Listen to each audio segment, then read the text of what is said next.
Thank you for our beautiful prelude. We appreciate it. Good evening. My name is Sarah Chatfield, and I'm president of California State Chapter, and I want to welcome you here tonight for our lovely philanthropies program.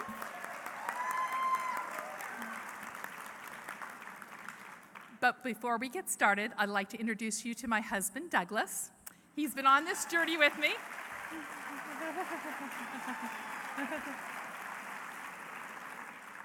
He delights me, he amuses me, he feeds me. He's been wonderful for this journey. So, unfortunately, he's been a little sick lately, but he just took a nap before here, so hopefully he will rally and tell you all about life. There you go. There you go. That's you.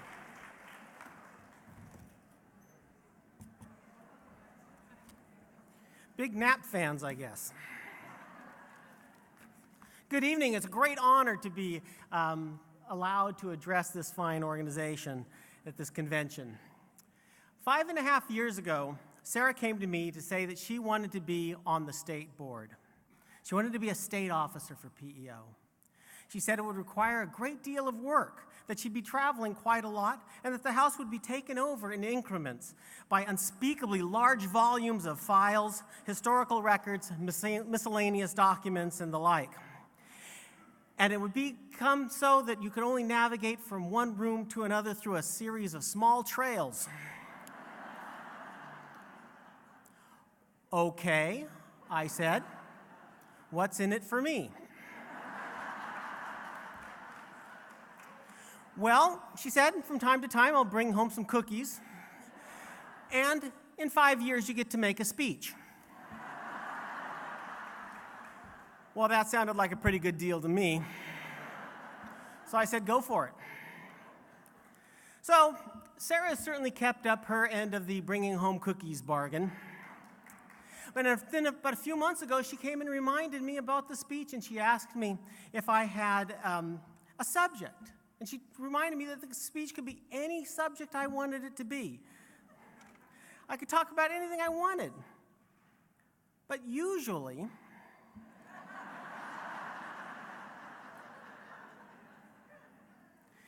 they talked about what it's like to be married to a state officer.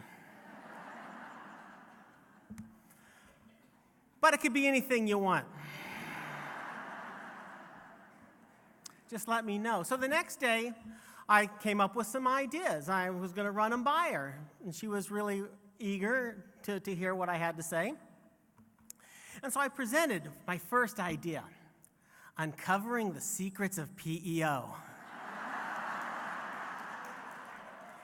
And she said, no. And then, undaunted, I said, I had some other ideas. I was just putting that out there, just seeing where the boundaries were, as it were. And so she once again reminded me, though, that I could pick anything that I wanted and that having it approved was just a formality. So I offered a second suggestion. Maintaining a gender-based philanthropic identity in a rapidly changing society.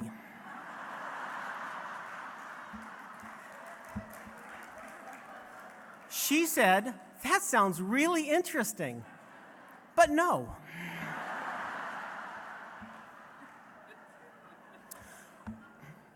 Okay, I have another. The importance of mansplaining.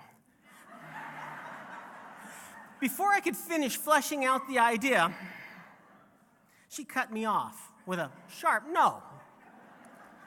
And then she added, you know, you could make the speech about anything you want, but have you considered what it's like being married to a P.E.O. state officer?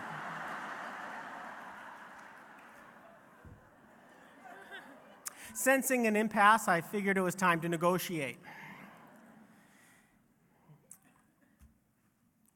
So as you may be aware, as of today, Sarah and I have been married for 28 years.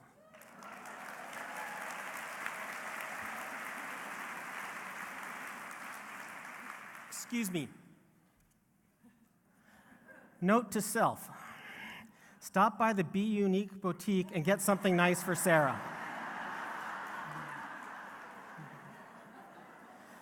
Now, couples don't, many of you know, couples don't stay together that long without developing methods of conflict revolution. That too. I meant resolution. And compromise. So it was with that thought in mind that we sat down together and through a process of negotiation and conciliation, of give and take, back and forth, ebb and flow, you know the words, sharing some ideas, rejecting others, all methods I'm sure Sarah employed with the other officers on the board throughout her tenure as PEO president, we crafted a topic, which is, finally, the subject of my speech this evening. What it's like to be married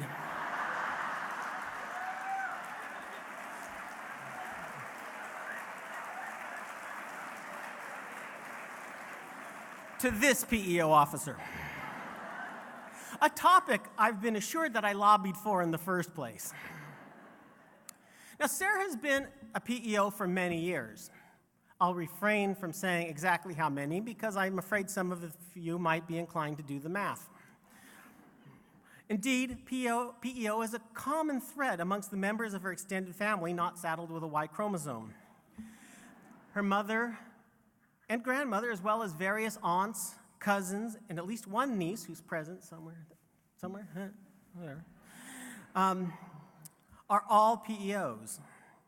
And today we are very pleased that her two sisters, who are also both PEOs, have traveled from great distances and endured just whatever travel had to offer to be here to offer their support. And they are Cindy Richards right over here, who's come all the way from the mysterious and exotic city of Shanghai, China.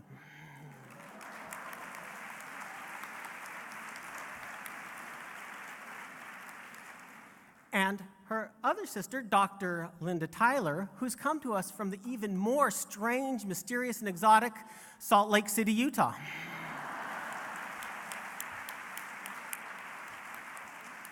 Now, Sarah has always kept the principles of PEO close to her heart. I've been sick. Come on. But as much as she's kept the ideals close to her heart, she's kept the secrets even closer. Indeed, once early on when we were dating, I asked her to go to something, and she said, "No, I can't make it because I have to go to a PEO meeting." So, PEO, I asked, "What does PEO stand for?" "None of your business," she lovingly replied.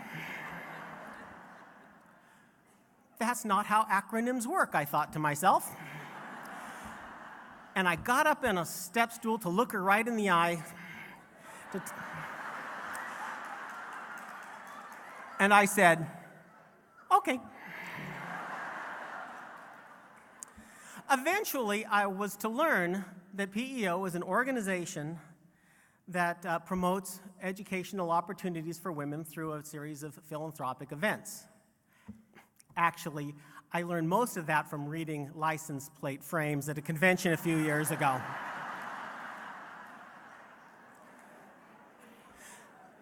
Still, Sarah has not divulged the meaning of the acronym. Also, I have absolutely no idea what goes on at a PEO meeting, other than somehow it always seems to involve dessert. So over the years, Sarah has been a member of a number of different chapters, both in California and the Rocky Mountain states. She tells me she has served in various chapter offices, including several terms as chapter president throughout her tenure. And I believe her. Thus, she was quite honored to be selected to join the state board, eventually rising through the offices to become state president. For her year as president, she selected the theme, "Be Yourself." Now, while I have found this to be inspirational, it also led me to recall something my father used to say to me.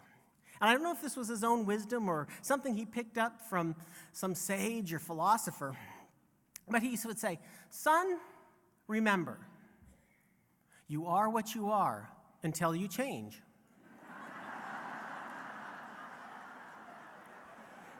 And then you still are what you are. Like Sarah's theme, "Be Yourself," these are words to live by. Actually, you really don't have a choice. So let's talk about polka dots. For the past 5 years, Sarah has traveled throughout the state, hobnobbing with her fellow PEO sisters and doing whatever it is you do at your meetings. As a member of the board, she spent a great deal of time with her predecessors, the state officers that preceded her. After such visits, she would bring home trinkets and souvenirs that were distributed by the then presidents that reflected their particular theme or colors. Thus, in our house, we have a small, tasteful collection of... What? It's tasteful.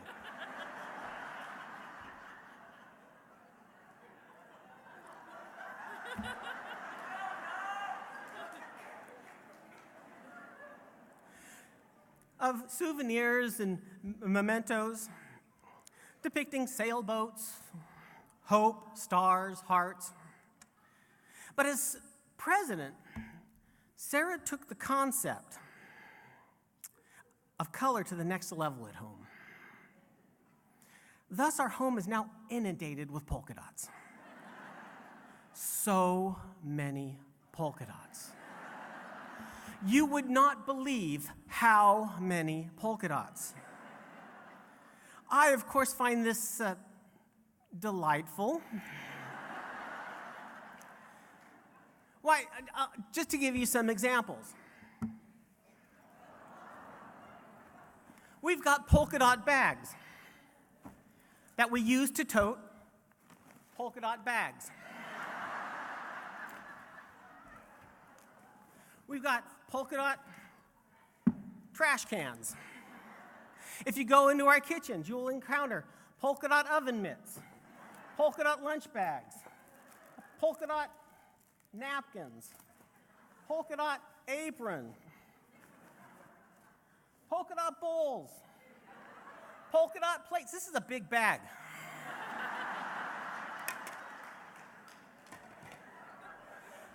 In the bedroom, polka dot sheets.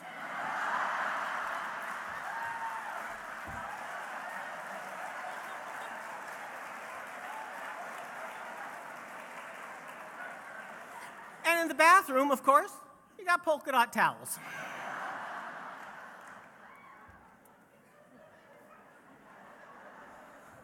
Now, of course, once she was done with the house,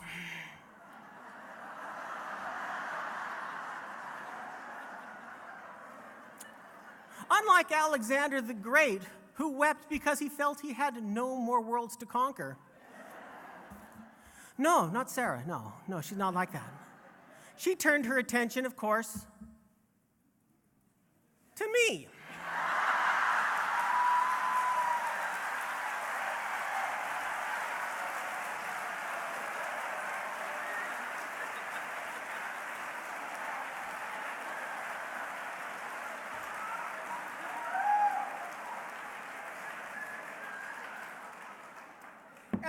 And thus it's come to pass,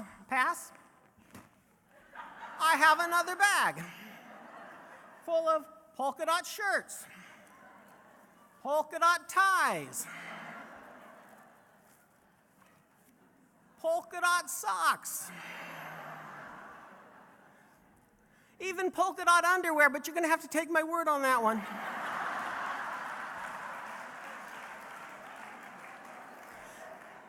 And the only reason I don't have polka dot pants is, mercifully, Sarah has a really, really deep hatred of clowns.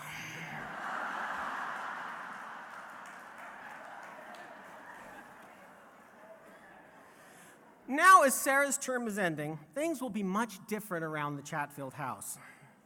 Of course, it will mean that that Sarah will no longer insist that I address her as Madam President.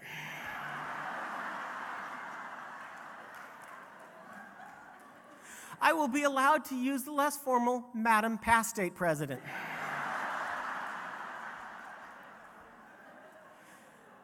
We will be able to move more easily from room to room as the massive archives move from our house to the Arabian house. Sorry about that, George. You knew the job was dangerous when you took it. Perhaps there will be fewer polka dots. Who am I kidding? Have you ever met Sarah? Come on. Most significantly, her leaving the board will usher in a new era around the house. You see, when we were first married, 28 years ago, today, oh, they're turning on me. 28 lovely years ago today. I was in graduate school and working odd hours, sometimes graveyard shifts. Sarah was working at a movie theater, and she worked odd hours as well, and sometimes days, sometimes she worked weekend nights. And so days would pass where we didn't see each other at all. You know, as I completed graduate school and got settled into a job with more traditional office hours, Sarah got a job with a company managing movie theater concessions. It's not funny. Movie theater concessions. And this job had her traveling all over the western United States from 1 to 3 weeks a month. Oh. And then later she went into Canada. And this job went on for more years than I need mention. And eventually, however, this company downsized, and Sarah found herself unemployed. But just at that very time, she entered the state board.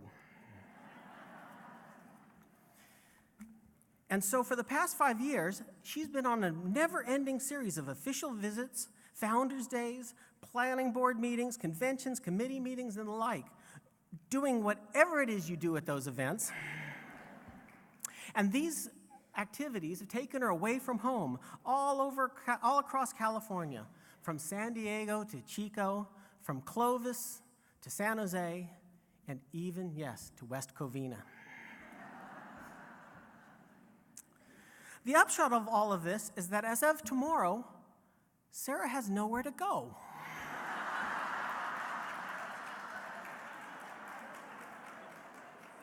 For the first time in 28 years and 1 day, she faces the prospect of being stuck with me. And who would want that?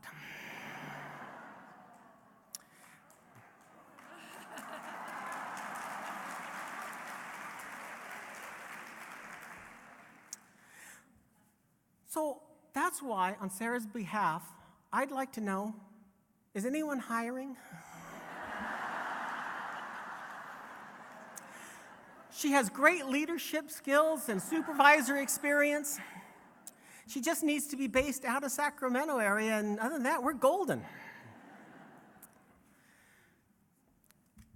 Thank you all for all the fine work that you do, and for entrusting Sarah with the leadership of your state organization. I wish you all the best as you carry out your worthwhile work in the coming years. Good night, God bless, and happy anniversary, Madam President.